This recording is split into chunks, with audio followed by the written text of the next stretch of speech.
What's your name? Hudson. Group. Group 67. There we go. Name. Jadine. Group. 67. Name. Grant. Group. 67. Alright, can someone hold this one? Yeah, ask questions. Name. Oh, Antarish. Group. 67. And we're about to show the code for our project. It's about to be crazy. Bump it. Bump it, bump it, bump it, bump it. Okay, so I'm gonna show the backwards button. And basically, when you press the backwards button, it just plays the song backwards. So say let's do Dark Side.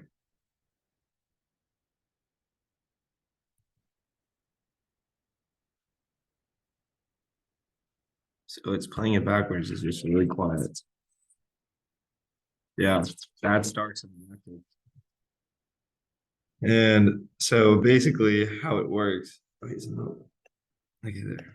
Okay. So basically for everything, backwards button is just a function that takes, or sorry, this one, that when the button is pressed down, it changes the value to 1. And it's just a global value.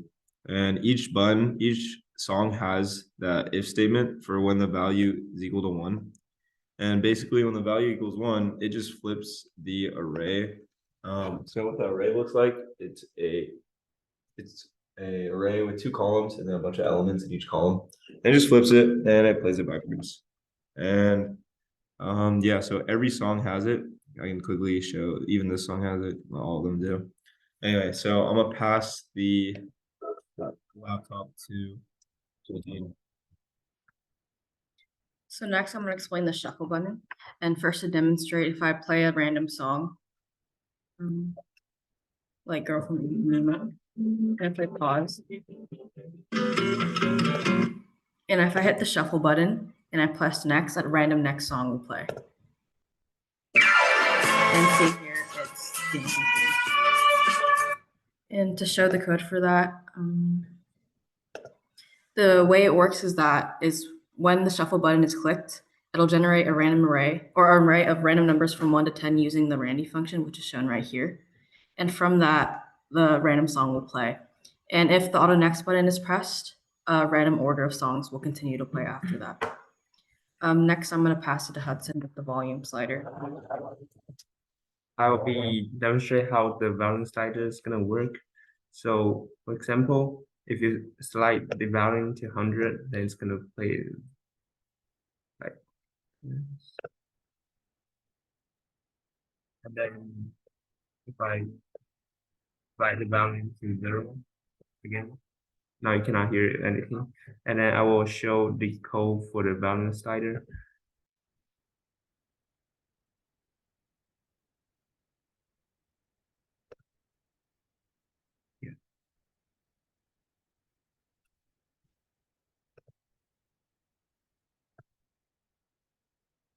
Okay, so the code is right here. So you basically just global the value and then you just divide the value slider by 100 because it's on a scale of the 100. And now we pass it to Graham for the speed slide. So I'm going to be explaining the speed slider, which the code is right here. So it takes the number that you input to the speed slider and it sets the variable speed to that value. And then when you click on a song, say for example, the drum, it will then set the frequency of that song to the frequency times the speed. So I'll demonstrate that really quick.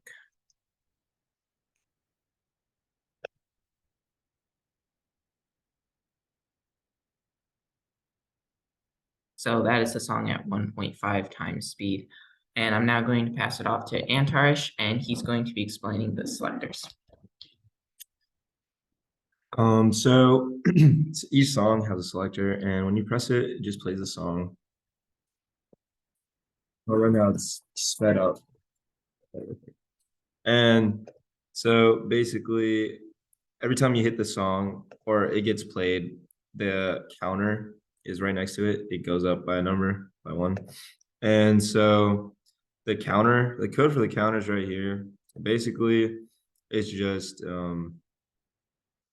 we have an array with all the songs in there, 1 to 10, and so each song has a different index, and when the song gets played, the element in that said index gets increased by 1 right here. And basically, when all the other stuff in this, when the song is played, is all for like this part right here is the when you play it backwards, and it's just all the other functions. So I'm gonna pass it to Hudson. And now I'll be explaining the play pause button. I'll now show you the code for the play pause button. So the value 3 is a variable. So we set the play pause button. If the song's playing, then it's gonna pause it. And if you click it again, else, it's gonna resume the song. So for example, if you click 2002, and now it's playing, and if you click it again, it's gonna pause. And it's gonna pause it, and then if you click it, it's gonna resume again. And now pass it to Jadine for the frequency graph.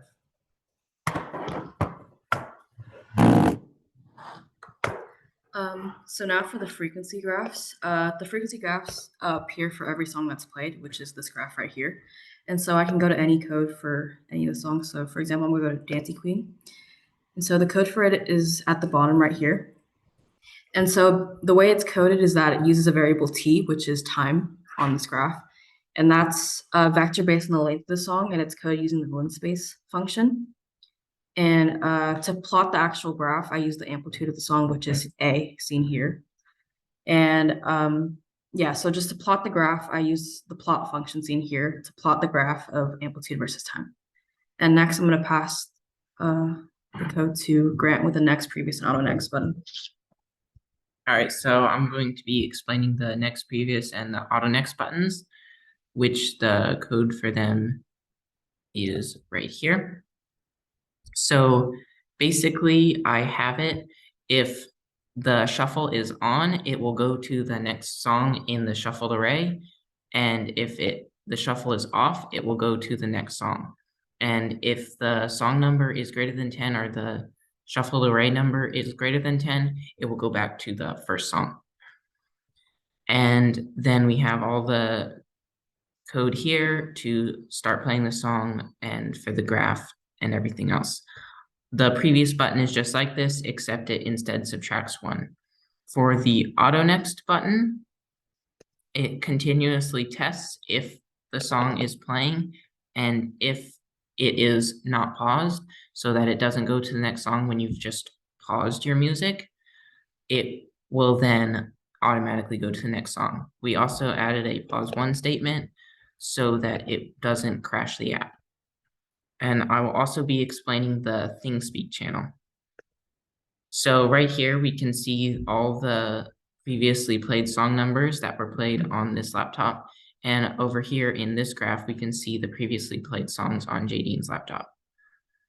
So the way that this was coded was, I'll take Dark Side, for example. We have a ThingSpeak write command right here, which will write to field 1 for my laptop, and it will write the song number. On Jadine's laptop, we changed this to field 2 so that she got a separate graph. I'm now going to be passing this off to Hudson to explain the sleep timer. We'll be explaining our special feature for our music player, and which is the sleep timer. So the way it works is using a switch case function. So for example, for 10 seconds, it's gonna pause the song, pause the app for 10 seconds, and then it's gonna completely stop the song, and the app it's gonna close automatically. And then I will show you how it's gonna work. So for example, you select a song, then you select the time to 10 seconds. So after 10 seconds, the app's gonna close by itself.